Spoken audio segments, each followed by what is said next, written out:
అందరికీ నమస్కారం. నేను మీ ఉమా. అందరూ ఎలా ఉన్నారు? ప్రజెంట్ మొరాకో దేశంలో ఉన్నాను. 36వ దేశంలో అడుగుపెట్టాను. చాలా సంతోషంగా ఉంది. బట్ ఫ్రాన్స్లో దిగాను, బట్ నేను ఎక్స్ప్లోర్ చేయలేదు కాబట్టి ఆ కంట్రీని యాడ్ చేసుకోలేదు నేను నా లిస్ట్లో. మొరాకో చాలా బాగుంటుంది. కరెక్ట్గా ఆఫ్రికన్ కాంటినెంట్లో పైన నార్త్ సైడ్లో ఉంటుంది ఈ కంట్రీ. చాలా బ్యూటిఫుల్ కంట్రీ. ఉన్న ఆఫ్రికన్ కాంటినెంట్లో 54 కంట్రీస్ ఉంటాయి కదా, దాంట్లో చాలా డెవలప్డ్ అయినది. ఎందుకంటే కరెక్ట్గా స్పెయిన్ కంట్రీకి కేవలం సముద్ర మార్గాన 14 కిలోమీటర్లు దూరంలోనే ఉంటుంది. కొంచెం ఖరీదుగానే ఉంటుంది కంపేర్ చేసుకుంటే, ఎందుకంటే యూరోప్లో ఎలా ఉంటుందో అలాగా. చూడండి, రోడ్స్ అట్లాగే హౌసెస్ కూడా చాలా నీట్ అండ్ క్లీన్గా ఉంటాయి. దారిలో వెళ్తుండగా ఇక్కడ ఒక బేకరీ ఉంది, చూడొచ్చు. మొత్తం రకరకాల హాయ్ సలాం సలాం అలైకుం సవా India India end India yeah India yeah. ఇక్కడ వెల్కమ్, థ్యాంక్ యూ. అలాగే ఇక్కడ రకరకాల ఫుడ్ కూడా సేల్ చేస్తున్నారు, చూడొచ్చు. మొత్తం దీంట్లో ఈ బన్ లోపల స్టఫ్ ఉంటుంది, వెనీలా క్రీమ్ అలాగే చాక్లెట్ క్రీమ్. యమ్మీగా ఉన్నాయి చూస్తుంటేనే. అలాగే కిందేమో కొన్ని కుకీస్ ఉన్నాయి మంచిగా. Thank you brother, mercy. మన యూట్యూబ్ ఛానల్ నేమ్ ఏంటని అడుగుతున్నారు బ్రదర్. మరొక విషయం ఏంటంటే ఇక్కడ తను ఫ్రెంచ్ మాట్లాడుతున్నారు. ఇక్కడ మొరాకో దేశంలో మొత్తం 3 లాంగ్వేజ్ బాగా ఎక్కువగా మాట్లాడతారు. ఒకటేమో అరబిక్, మరొకటేమో ఫ్రెంచ్ అండ్ బర్బర్. బర్బర్ అనే పదం వింటుంటే మీకు అర్థం అవ్వాలి, చాలా స్పెషల్ ట్రైబ్ బార్బేరియన్స్ అని వింటాం కదా, వాళ్ళు ఎక్కువగా మొరాకోలోనే ఉన్నారని చెప్తారు. వీలైతే చూద్దాం. Hi brother. నాకేమో ఫ్రెంచ్ అంత ఫ్లూయెంట్గా రాదు, మేబీ 1% or 2% అంతే మేనేజ్ చేయడం తప్ప. రబాత్ సిటీ నాకు చాలా బాగా నచ్చింది. ఇదిగోండి, అటువైపు ఇటువైపు బస్సెస్, మధ్యలో ట్రామ్ కూడా వస్తుంది. వెయిట్ చేస్తున్నాను ట్రామ్ కోసం సిటీ సెంటర్ వెళ్ళడానికి. ఇక్కడ మినిమం మనకి చార్జ్ చేస్తారు 5 దిరం. ఇక్కడ లోకల్ కరెన్సీ నేమ్ దిరం. మన డబ్బుల్లో మంచి వాల్యూ ఉంది వీళ్ళ కరెన్సీ, ఎందుకంటే ఒక దిరం వచ్చి 8 రూపాయల 38 పైసలు పలుకుతుంది. ఇక్కడే ఒక మ్యామ్ ఉంటే అడిగాను, నేను వెళ్ళాల్సిన లొకేషన్కి బాబ్ అల్హాద్ అనే ఒక సిటీ సెంటర్లో ఒక స్టేషన్ నేమ్ అది. తను గైడ్ చేశారు. అది కాదు, ఆ ట్రైమ్ కాదు, ఇటువైపు వెళ్ళేదని. మొరాకో వీసా గురించి కొంచెం ఇన్ఫర్మేషన్ ఇస్తాను. నేను ఎలా అప్లై చేశాను అనేది. ఎలక్ట్రానిక్ వీసా అప్లై చేశాను, స్టాంప్ వీసా కాదు. ఒకవేళ మీరు స్టాంప్ వీసా కావాలనుకుంటే మేబీ ఢిల్లీలో ఉండొచ్చు ఎంబసీ, అప్లై చేసుకోవచ్చు. కానీ ఎలక్ట్రానిక్ వీసా నాకు దగ్గరగా 6,660 రూపాయలు ఛార్జ్ చేశారు. వితిన్ 1 డేలో వచ్చేసింది నాకు. ముఖ్యంగా ఎలక్ట్రానిక్ వీసా ఎవరు పడితే వాళ్ళు అప్లై చేయలేరు. America visa or UK visa, Schengen visa, Canada visa, ఇలాంటి పెద్ద పెద్ద కంట్రీస్కి మనకి టూరిస్ట్ వీసా ఉన్నా పర్లేదు, మల్టిపుల్ ఎంట్రీ అవి ఉన్నప్పుడు మనం ఎలక్ట్రానిక్ వీసా చేయడానికి ఎలిజిబుల్ అవుతాము. వితిన్ కొన్నిసార్లు మనకి 2 అవర్స్లోనే వచ్చేస్తుంది రెస్పాన్స్. కొన్నిసార్లు మామూలుగా 3 డేస్ మినిమం డేస్. ఎవరైనా ఈ కంట్రీస్ ఉన్న వాళ్ళు టూరిస్ట్ వీసాస్ అప్లై చేసుకోవచ్చు. మరియు ముఖ్యమైన విషయం ఏంటంటే ఇమిగ్రేషన్లో ఓన్లీ 1 క్వశ్చన్ అడిగారు, హోటల్ బుకింగ్ ఎక్కడ ఉంటున్నారు అని చెప్పి. నేను ఒక జస్ట్ booking.comలో బుక్ కూడా చేయలేదు, ఒక హోటల్ అడ్రస్ చెప్పేశాను, వాళ్ళు రాసుకున్నారు. 30 డేస్ మనకి వీసా, 6 మంత్స్ వ్యాలిడిటీ ఉంటుంది. 6 నెలల వ్యాలిడిటీలో ఎప్పుడైనా సరే మనం 30 రోజులు స్టే చేయొచ్చు. ఓన్లీ సింగిల్ ఎంట్రీ నేను తీసుకుంది, మల్టిపుల్ ఎంట్రీ తీసుకోలేదు. బ్యూటిఫుల్ మొరాకోని ఎక్స్ప్లోర్ చేద్దాం, ఓకేనా? కానీ చినిగిపోతుంది ఎండ. కరెక్ట్ సమ్మర్ టైంలో మనం ట్రావెల్ చేస్తున్నాం. మళ్ళీ ఆఫ్రికా కాంటినెంట్లో అడుగుపెట్టాం. ఇప్పుడే ట్రామ్ దగ్గర దిగాను. కరెక్ట్గా ఈ స్టేషన్ మీకు చూపిస్తాను, చూడండి. మెదీనా రబాత్ అని పిలుస్తారు. మీరు కూడా రావచ్చు ఎవరైనా ఇక్కడ ఎక్స్ప్లోర్ చేయాలనుకున్నారు. అదిగోండి స్టేషన్ నేమ్ ఉంది కదా. అలాగే ఈ సిమ్ ఇన్వి అని కనిపిస్తుంది కదా, ఈ సిమ్ కార్డే తీసుకున్నాను. కేవలం 50 రూపాయలు ఛార్జ్ చేశారు నా దగ్గర సిమ్ కార్డ్కి. అలాగే ఇంటర్నెట్కి ఏమో 20 GB తీసుకున్నాను, $10, 800 రూపాయలు ఛార్జ్ చేస్తున్నారు. చాలా ఫేమస్ హిస్టారికల్ ప్లేస్ ఉంది ఇక్కడ. అదిగోండి ఎదురుగా కనబడుతున్న ఒక పెద్ద కోట ఉంది కదా, బాబ్ అల్ హాద్ అని పిలుస్తారు ఈ ప్రదేశాన్ని. కరెక్ట్గా దీని మెయిన్ ఎంట్రన్స్కి వెళ్ళి మనం దీని స్టోరీ ఏంటనేది తెలుసుకుందాం. అలాగే మొత్తం అవుట్ సైడ్లో చూస్తుంటే చాలా కాఫీ షాప్స్, అలాగే డ్రింక్స్, రెస్టారెంట్స్ ఎక్కువగా ఉన్నాయి ఇప్పుడు ఈ కోటలో. ఇక్కడ మొరాకో దేశంలో 99% వరకు మొత్తం పాపులేషన్ ముస్లిమ్సే ఉంటారు. అలాగే 1% క్రిస్టియానిటీ. ఇక మొత్తం అన్ని మిక్స్డ్ ఉంటుంది 1%లోనే. మరొక యూరోపియన్ కంట్రీస్కి చాలా దగ్గరలో ఉండటం వల్ల మొత్తం ఇక్కడ డ్రెస్సింగ్ స్టైల్లో కూడా చాలా మోడర్న్గా ఉంటుంది ఇక్కడ. ద మోస్ట్ బ్యూటిఫుల్ హిస్టారికల్ ప్లేస్కి వచ్చేసి చూడండి. అసలు చాలా పెద్ద కోట ఇది. కరెక్ట్గా కోట ముందు ఈ కంటిన్యూస్ వాల్ అట్లాగే కంటిన్యూషన్ అవుతుంది. ఆ కొంచెం ఒక 100 మీటర్స్ మనం వాక్ చేసుకుంటూ వెళ్ళిపోతే మనం సముద్రం దగ్గరికి వెళ్ళిపోతాం. అక్కడికి వెళ్ళి కూడా చూసుకుందాం.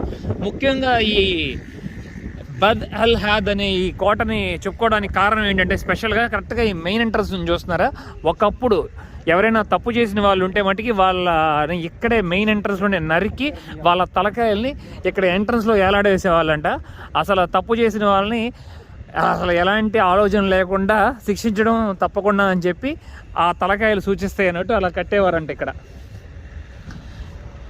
క్రిమినల్స్ని అసలు టాలరేట్ చేసే పనే లేదు అన్నట్టు. ఇప్పుడు ప్రజెంట్ మనం కోట లోపలికి వెళ్ళిపోతే మొత్తం చూసుకుంటే ఇక షాప్స్, రెస్టారెంట్స్ అలా అయిపోయింది. ఇది 12వ సెంచరీలో నిర్మించింది ఈ కోట బబ్ అల్ హాద్. ఇదిగోండి. ఓహో,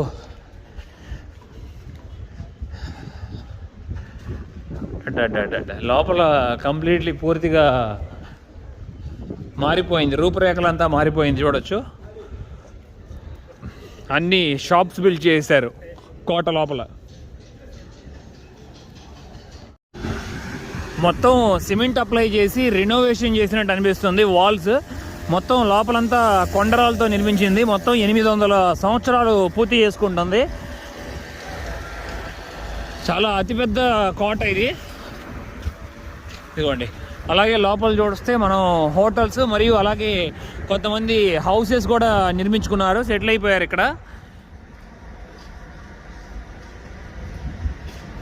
మనకి ట్యాక్సీస్ ఎలా ఉంటాయో సేమ్ ఇక్కడ కూడా కార్స్ ఉంటాయి. మనకి ఆటోలు ఉంటాయి కదా, ఒకవేళ తక్కువ బడ్జెట్లో వెళ్ళాలనుకుంటే ఇక్కడ వైట్ కలర్లో ట్యాక్సీ ఆర్ బ్లూ కలర్ ట్యాక్సీలు ఉంటాయి. Blue colour taxi expensive, already వెనక వస్తుంది చూస్తున్నారు కదా. అలాగే వైట్ కలర్ ట్యాక్సీ ఉంటుంది, అదే షేర్ ట్యాక్సీ అని అర్థం. మినిమం ఇక్కడ ట్రాన్స్పోర్టేషన్ 50 రూపాయలు ఛార్జ్ చేస్తారు, ట్రామ్కేమో 60 రూపాయలు. రబాత్ చాలా ఓల్డెస్ట్ సిటీ అని చెప్పాలి. దగ్గరగా 3000 సంవత్సరాలు పైగా ఇక్కడ ట్రేడింగ్ జరుగుతుందంట. అలాగే ఇదిగోండి, ఇక్కడ గేట్ కనబడుతుంది కదా, ఇదంతా ఒకప్పుడు మెయిన్ ఎంట్రన్స్ అంట లోపలికి రావడానికి. అలాగే ఇక్కడ చూడొచ్చు, ఇదిగోండి మరొక గేట్స్ ఉన్నాయి. ఇదే గేట్స్ మార్గాన్ని లోపలికి బయటికి వెళ్ళేవాళ్ళు. అలాగే పైన పెద్ద టవర్ గమనించవచ్చు ఇక్కడ. కరెక్ట్గా ఈ టవర్కి ఆపోజిట్, ఇప్పుడు లైట్ హౌస్ ఎలా ఉంటుందో మనకి టవర్ అలా ఉంది ఇక్కడ. కరెక్ట్గా దీనికి ఆపోజిట్లోనే మనం సముద్రాన్ని గమనించవచ్చు. అట్లాంటిక్ ఓషన్ ఉంటుంది. దగ్గరికి వెళ్ళి చూద్దాం. ఈ టవర్ బాగా ఉపయోగపడుతుంది నాకు తెలిసి. సముద్రం వైపున ఎవరైనా వస్తుంటే వీళ్ళకి శత్రువులు కానీ ఎలాంటి వాళ్ళైనా సరే గమనించడానికి. ఇప్పుడే రైట్ సైడ్లో మనకేమో కోట ఉంది ఇక్కడ. ఆల్మోస్ట్ ఈ కంట్రీకి 50% వరకు మొత్తం సముద్రం ఉంటుంది. ఒక పక్కేమో అల్జీరియా కంట్రీ, మరొక పక్కేమో వెస్ట్రన్ సహారా, మరొక 50% మొత్తం ఓషన్. ఇక్కడ బీచ్ చాలా స్కేరీగా ఉంది, కానీ కొన్ని ప్లేసెస్లో చాలా మంచిగా ఉంటుంది. మొరోకన్ బీచెస్ అసలు అదిరిపోతాయి. ఇప్పుడు మనకు కనబడుతుంది మొత్తం అట్లాంటిక్ ఓషన్ ఒక పక్కన, మరొక పక్కనేమో మెడిటేరియన్ సీ ఉంటుంది. ఓహో, అలల ఉద్రేకతకి మొత్తం ఇక్కడ చూడొచ్చు, ఒడ్డంతా కొట్టుకుపోతుంది, కోసుకుపోతుంది. నా కిందున్న రాయి చూడండి ఎలా ఏర్పడిందో, మొత్తం కొండరాయి. నీటి తాగిడికి అందరు ఇక్కడికి వచ్చిన వాళ్ళంతా బీర్ సీసాలంతా పాల్గొట్టారు, జాగ్రత్తగా ఉండాలి. ఓహో, వావ్, అద్దరిపోయింది అసలు. ఇది బ్యూటిఫుల్గా ఉంది ఇక్కడ స్విమ్ చేయడానికి.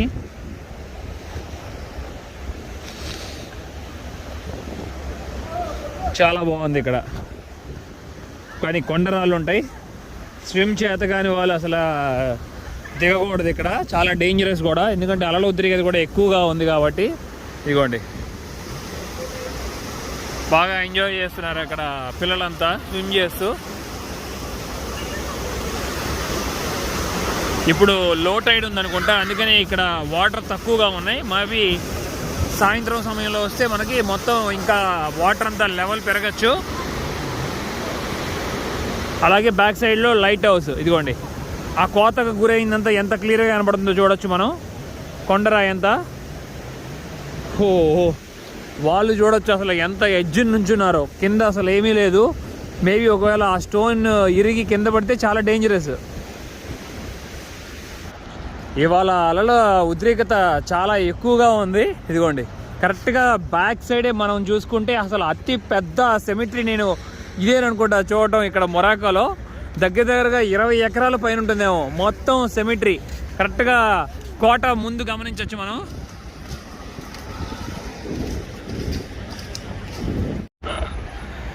ఇవాళ ఆదివారం అవడం వల్ల మొత్తం బీచ్ అంతా ఫుల్గా ఉంది, నిండిపోయింది. ఇదిగోండి మొత్తం చూడవచ్చు.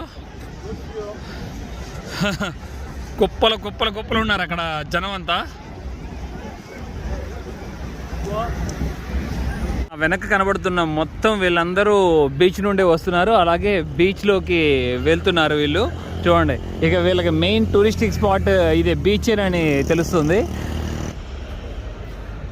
రబాత్ బాగా నచ్చింది నాకు. ఇదిగోండి ఇక్కడ ట్రెడిషనల్ డ్రెస్ ఎలా ఉంటుందో ఇక్కడ ఒక మ్యాన్క్విన్ వేసి చూపిస్తున్నారు. మొరోకన్ డ్రెస్ చెక్క మీద చూడొచ్చు. రకరకాల పెయింటింగ్స్ వేసి సేల్ చేస్తున్నారు,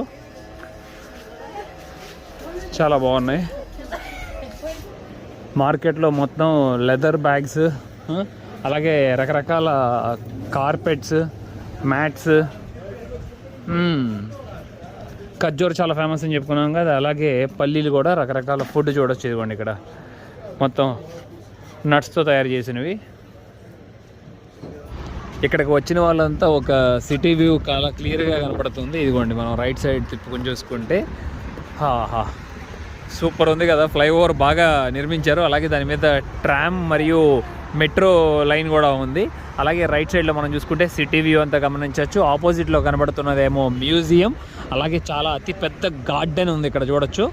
మరియు ఆపోజిట్లో కనబడుతున్నదేమో 250 మీటర్లు ఎత్తైన టవర్ అంట. ఆఫ్రికా కాంటినెంట్లోనే అతిపెద్ద టవర్ అని చెప్తున్నారు. దీని పేరు కింగ్ 6 టవర్ అని పిలుస్తారు. ఇప్పుడు కరెక్ట్గా నేను హసాన్ టవర్ అనే ఒక చాలా ఇంపార్టెంట్ ప్లేస్లో ఉన్నాను. ఇదిగోండి లోపల ఎంట్రన్స్లో మనకి ఇరువైపులా 2 గుర్రాల మీద ఉండి అట్లాగే సైనికులు కూర్చున్నట్టు ఇక్కడ డిస్ప్లేలో చూస్తున్నారు కదా. వచ్చిన వాళ్ళందరూ ఫొటోస్ దిగుతున్నారు. హసాన్ టవర్ లోపల ఉన్నాను ఇప్పుడు. ఎదురుగా కనపడుతున్న ఎరుపు రంగు జెండాలు ఇక్కడ జాతీయ ఫ్లాగ్, నేషనల్ ఫ్లాగ్. మధ్యలో పచ్చ రంగులో మనకి స్టార్ ఉంటుంది.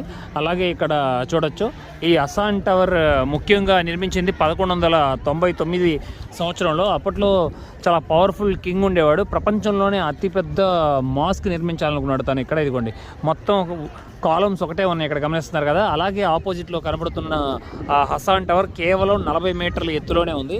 139 మీటర్ల ఎత్తు కడదామనుకున్నాడు తను. ప్రపంచంలోనే అతిపెద్ద మినార్. కానీ తను 1199లో మరణించడం వల్ల ఈ కన్స్ట్రక్షన్ పూర్తిగా ఆపివేయబడింది. దగ్గరగా 350 కాలమ్స్ ఉన్నాయి ఇక్కడ. వీటిలో చూడండి క్లియర్గా ఆగిపోయిన కాలమ్స్ని చూడొచ్చు. ఆ రాజు పేరు అల్ మన్సూర్. తను మరణించిన తర్వాత ఇక పూర్తిగా ఆగిపోయిందని చెప్పుకున్నాం కదా. ఇది తర్వాత రీసెంట్ టైమ్స్లో నిర్మించింది. మొత్తం వాటర్ ఫౌంటైన్ చాలా బాగుంది. అలాగే అదిగోండి సూపర్ ఉంది కదా కన్స్ట్రక్షన్. కరెక్ట్గా మెట్లు కూడా కనపడుతున్నాయి చూడండి. కేవలం 6 మెట్లే ఉన్నాయి అక్కడ. మేబీ పూర్తయి ఉంటే అప్పుడు ఇంకా స్టెప్స్ అంతా ఉండేది. అలాగే లోపలికి ప్రవేశం కూడా లేదు. ఇనప డోర్లతో మొత్తం క్లోజ్ చేసేసి ఉంది మినార్. చాలా పెద్ద మినార్ ఇది. క్లియర్గా అర్థమవుతుంది అప్పట్లో వీళ్ళు పిల్లర్స్ ఎలా నిర్మించేవాళ్ళని. కేవలం కొండరాలని మనం తీసుకుని వాటిని గుండ్రంగా చెక్కి ఒక 1.5 feet or 1 feet or 2 feet piles చూసారా, వాటిని తీసుకొచ్చి కరెక్ట్గా వీటి మీద ప్లేస్ చేసి మధ్యలో అప్పట్లో సిమెంట్ యూజ్ చేశారు. బట్ అది డిఫరెంట్గా ఉంది. ఇది ఈ మధ్యలో రాయికి మధ్యలో ఉపయోగించింది. కానీ మనం కొన్ని కంట్రీస్లో చూసుకున్నాం కదా, టర్కీ మరియు అలాగే ఇరాన్లో మధ్యలో ఎలాంటి సిమెంట్ అనేది రాయలేదు, జస్ట్ స్టోన్ని కూర్చోబెట్టారు అంతే. ఇక్కడ కొంచెం డిఫరెంట్గా ఉంది. ఆహా పర్లా శాంతం బైక్ వరకు ఎక్కాడు అతను. మళ్ళీ అదే ట్రామ్ పట్టుకొని రిటర్న్ వచ్చేసాను నా హోస్ట్ ప్లేస్కి. కానీ నా హోస్ట్ ఇప్పుడు ఇక్కడ లేరు. అస్సలాము అలైకుం. తను టర్కీలో ఉన్నారు. కానీ తన ఫ్రెండ్కి నాకు కీస్ ఇచ్చారంట. అలాగే నాకు హౌస్ కూడా చూపించారు, లొకేషన్ షేర్ చేసి. నేను ఇప్పుడు అక్కడే ఉన్నాను, నా బ్యాగ్ అక్కడే పెట్టాను. ఇప్పుడు ఆ బ్యాగ్ కలెక్ట్ చేసుకుని నేను నెక్స్ట్ డెస్టినేషన్కి వెళ్దాం అనుకుంటున్నాను. చాలా ఫన్గా అనిపించింది, చాలా విషయాల గురించి తెలుసుకున్నాను ఇక్కడ సిటీ గురించి. బ్యాక్ సైడ్లో కనపడుతున్న ఈ 4th ఫ్లోర్ బిల్డింగ్ మొత్తం నా హోస్ట్దే. మీకు కూడా నా ప్రయాణం నచ్చిందని అనిస్తున్నాను. ఫస్ట్ డే మొరక్కోలో చాలా విషయాలు తెలుసుకున్నాను, చాలా బాగా నచ్చింది. Thank you, love you all, bye bye.